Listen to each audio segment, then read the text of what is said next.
Is it bittersweet looking back at the self-titled album, knowing that that's the last illScarlett album?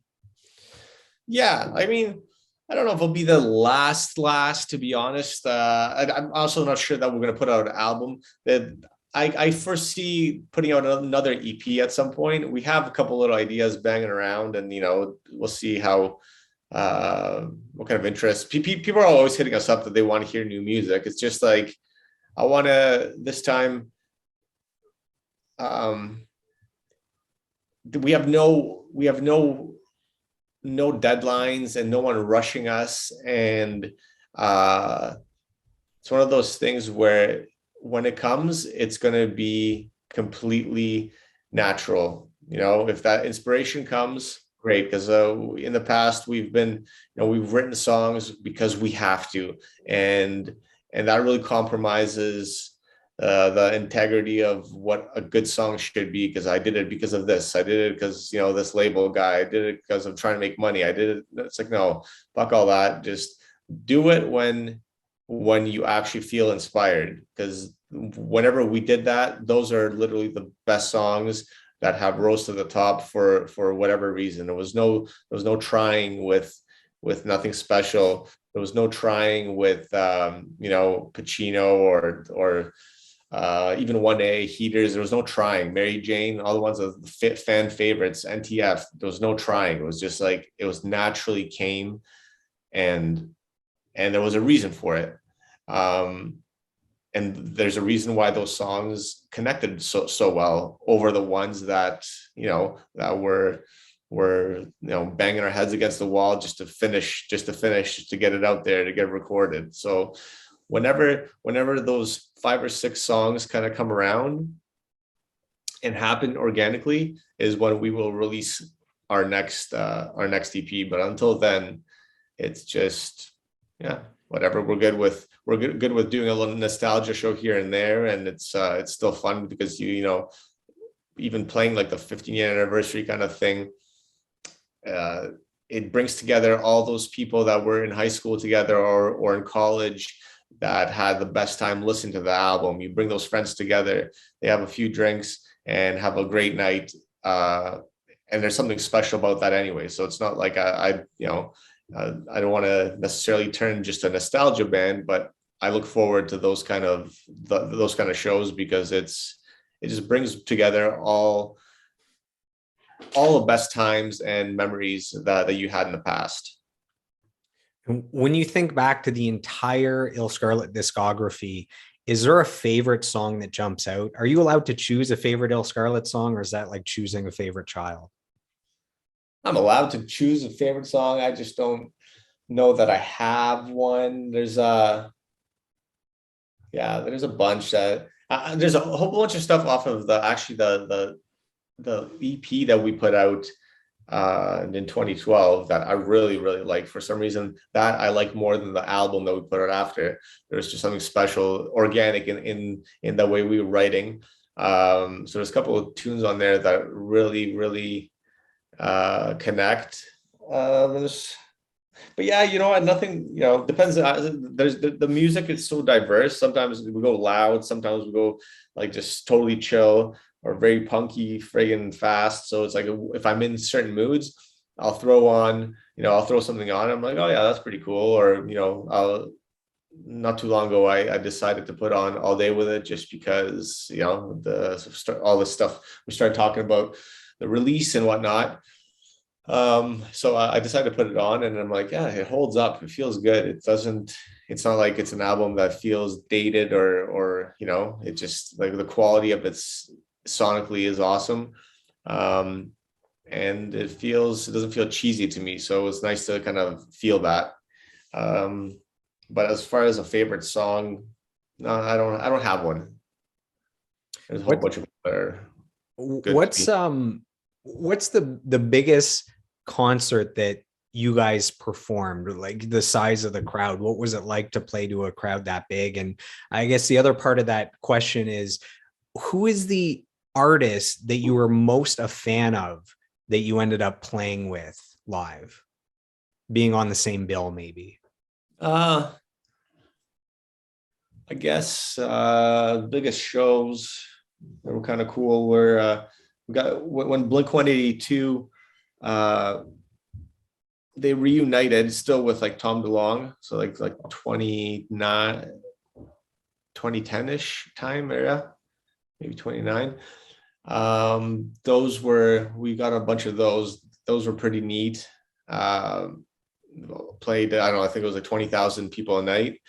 It was a good sized crowd, and it was just, music that the pop punk stuff, we enjoyed it. It wasn't like Blink wasn't like by any means our favorite band or anything, but it was kind of cool still to see it live. And then they are impressive live. Like they're beyond their kind of silliness of their pop punk 3-chord kind of stuff, because they go a little deeper. And I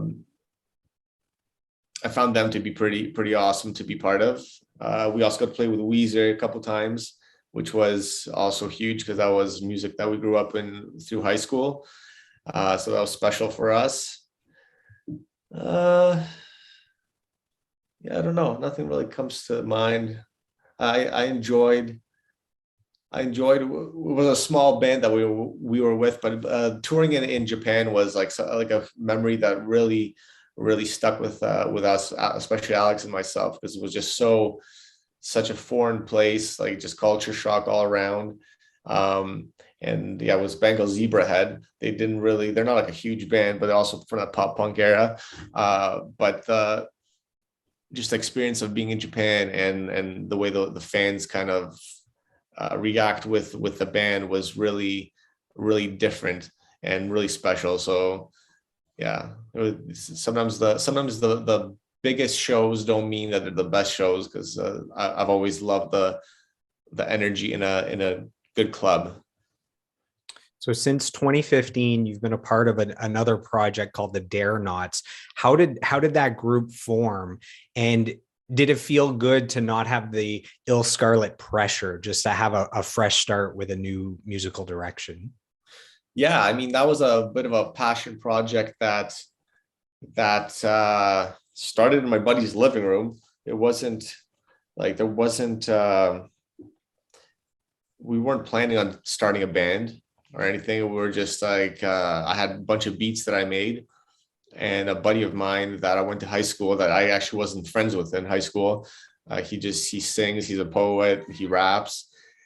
He started kind of just doing some freestyle stuff over the beats. And I was, wow, that's pretty neat. That, cool melody ideas. And then that turned into, well, come over to my place, have a bit of a recording setup.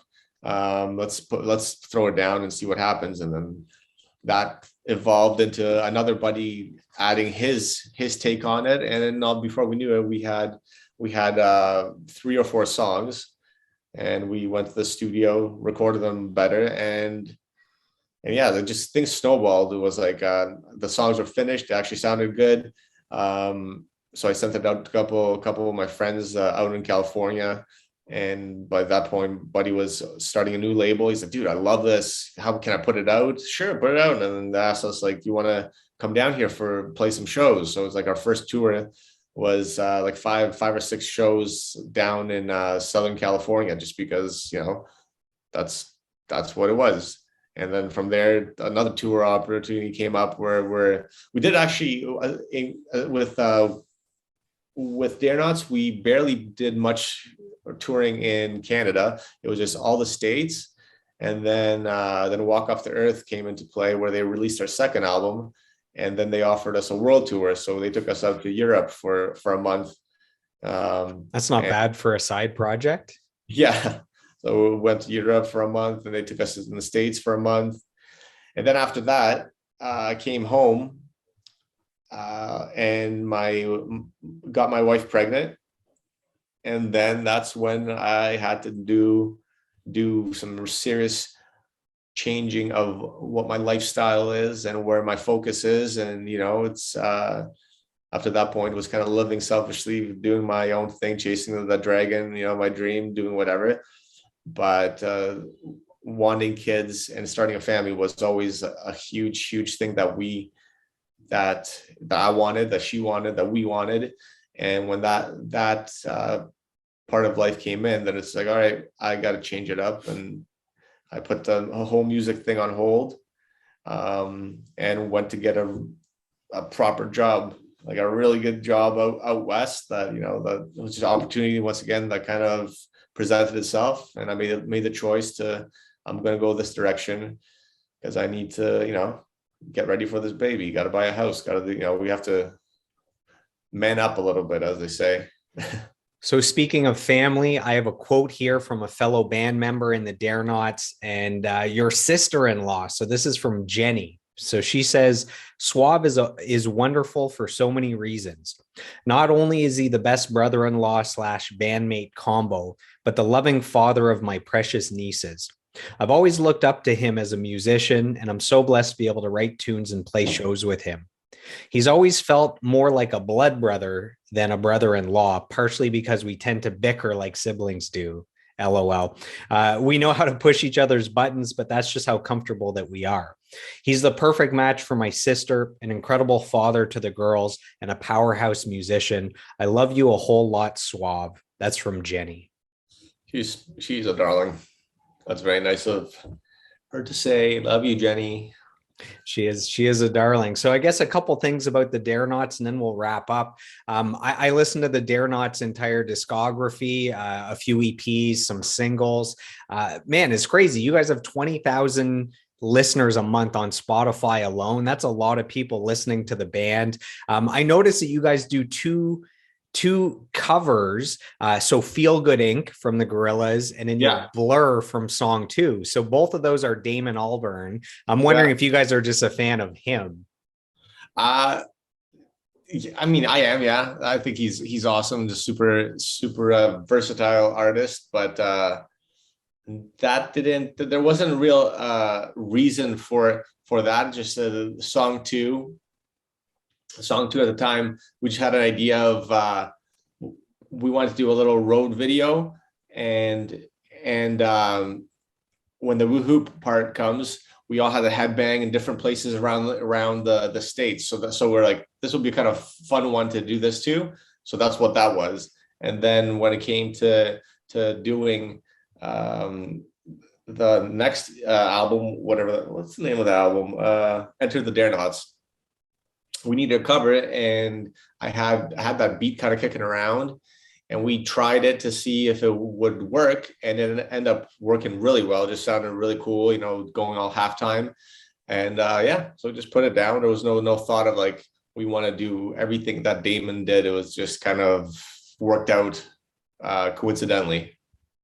So my two favorite songs from the Dare Nots are Down and 3 Nights. So that's listening to everything. Oh. Those are the two favorite songs. You guys just released a new single in 2022. So that's called Better Than Now. And you guys are currently working on new music as well. Is that true, or is that a rumor? Yeah, no, we have 2 other songs that are finished that will be out, one this summer and then probably one this fall, and at some point we will package it all up and release a full EP. I think there's going to be like 5 original songs and 1 cover. So yeah, that's what we're leading up to. There's no push or any pressure to do so. It's just kind of when it's convenient, we have time to make a little music video, that kind of thing. But it's not like we're touring anywhere. We're actually gonna be playing a show in Toronto, June 2nd, opening up for a bigger band. It's a secret show, so I can't say who the band is, but it's gonna be a bit of a farewell show, not for us, but for the other band. But yeah, it's gonna be a fun one. So if you're around Toronto and you want to see Dare Nots and an amazing headliner, keep your ears open, because I think it'll be June 2nd. And I'm not going to say what venue either, because not much has been said, but I've already given enough. You've already said too much. Yeah. So Before we wrap up, I have to ask. So your family is kind of famous on social media. You guys are, millions of views on TikTok and Instagram. Yeah. How did that come about? Where the cameras are always rolling? Your kids are so funny and clever and cute. I mean, Yeah. how did this become a thing? Well, my wife's been filming because just filming everything, especially when it comes to the kids, because just for memory's sake. So she's got honestly 60,000 videos on her phone of all kinds of little laughs and farts and jokes and all these little things that are precious to us. But she posts stories, shows posted stories, and people are laughing. And I think someone on her one of her friends said, you should post one of these things on TikTok, because it's just there. I think they would, it's TikTok stuff. And she did. She posted one thing, didn't think much of it, went to sleep and woke up and it had like 20,000 views. She's like, what the hell? Like, this is kind of strange. And then posted up another one. It did okay, and then then there was one more that she put up, and this one climbed to like 500,000 views. And she's like, this is like really, it's a lot faster than any sort of other social media that we've posted anything on, and it wasn't meant to be really anything. But the comments started coming in, so you started responding, and people asking, well, you post something else. And then we started posting these videos that we've had already kind of backlogged, and some that naturally just would happen. And a couple of them just went crazy viral, like In the millions. yeah. It's got like 30, one's got 30 million. There's two videos that got 30 million posts, and I think like the biggest one has like 200,000 shares, and just millions of like it's just crazy how stations, news stations in Australia and in LA and New York, and all these people have reposted it. Ellen has reposted some stuff, like all these, like, just it's took a life of its own. But it's been a cool little ride. It's afforded us to stay home as a family together and enjoy our time, because I was away working for so many years. I was gone for 3.5 years out north, out west in BC. So like this kind of started happening, and it kind of presented itself in a way where we could actually make a little business out of this, some of the opportunities that are coming along, and be Some together sponsors and yeah, exactly. So there's might as well, opportunities come along. It's just a matter of if you're able to take them and just adjust your life in a way. So here we are. Yeah. So for people that want to check that out, it's the Pior family. Is that it? The Pure Family on TikTok. I think Pure Family or the Pure Fam. One sec. Might be fam. But yeah, you guys have 2 million, I believe 2 million followers on TikTok, which is nuts. I believe your wife alone has like 250,000 followers on Instagram. Yeah. Like, you guys are kind of famous, Yeah, no, she's officially an influencer. Yeah. But she's so the Pure Fam, PIOR Fam, that's on TikTok, and then on Instagram we all have our own. I don't know if you posted on your thing or whatever, but I can give you all the handles so you can check it out. But yeah, I'll add them to the description of this episode. The last question about your kids: do they think their dad is just some schmuck in the house, or do they know? I guess they're too young to know the history of the success that you've had as a musician. Yeah, no, my kids haven't a clue. They just see instruments all over the place, and I'm always chasing them around the house with a guitar and trying to get them to sing stuff. Sometimes to good success, sometimes to when the whining starts, and I just put the guitar away. But yeah, at some point maybe they'll clue. And they actually, funny enough, without me having to do anything, Kara Lee would played some of the videos, because she's like, oh, look, daddy's in the video. And Frankie, the older one, she actually knows all the lyrics to Nothing Special. better than I do. I don't know the lyrics, and there was a little phase where for like 2 weeks she just request only that song, so watch the video, and she would sing it word for word. I got post actually maybe a little video somewhere at some point for on the ill page, but she seems to be drawn to the punk music. Nothing Special might start trending again just because Yeah, of all her hopefully, plays. yeah, that'd be nice. That's awesome. So my final question is, if you could go back in time and you could sit down next to your 10-year-old self. So you have cute little Swav sitting there, 10 years old. What advice would you give yourself with all the years you've had since then of experience, of education, of mentorship, of failures and successes? What advice do you give to help out little 10-year-old Swav? A heavy one.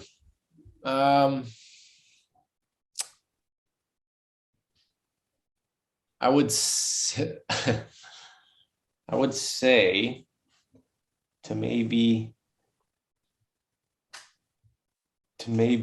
get less distracted with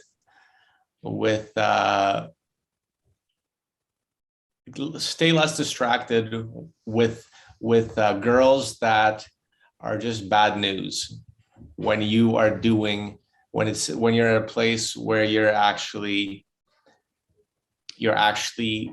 have found some success, because there is a point where you think you've made it. At that point is where you're going to have to even turn up the work ethic a lot more, rather than enjoying the spoils and all the noise around you. So that